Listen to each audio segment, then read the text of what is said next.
Kapayan. Hindi, sakit sa heels. Anyway, sige, select a number. Sige. Pero bago ko magpili, pwede ko na makita kung anong sasunod sa brief. Case.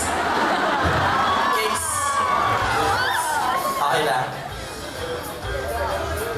Kay hambal sang golf namon. Mapili na lang ko kung sa number 12 kay King. Alin na gali sa golf sang tycoons. Okay! Si King, let's take the center stage. Okay, King! Buksan mo na! Okay, the question is, if you had been given the chance to conceptualize the theme of the Centennial Celebration, what would it be? Medyo mabuntayin ang pamangkot. Gani.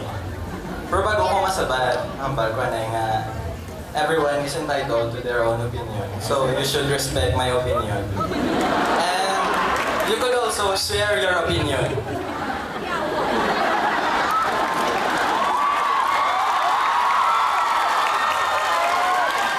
Wala, get? Ako na lang hindi. Pwede gid pa lang hasa ang concept ng Centennial Celebration. Kaya total, gwapo man ang mga taga-PA, hindi pala. Di sila na lang gawin ma-host, hindi pala. Na, amo na, kahit balaan ko man, nga kung Centennial Celebration, do medyo classical dapat ang team. Di, tanan to mga Egyptian, kay Cleopatra nga ito nga team niya, hindi pala. Hindi pala, King. Kaya ko naman ni Patty. Kaya mo lang na. Madamang salamat kag maayong gabi sa inyo.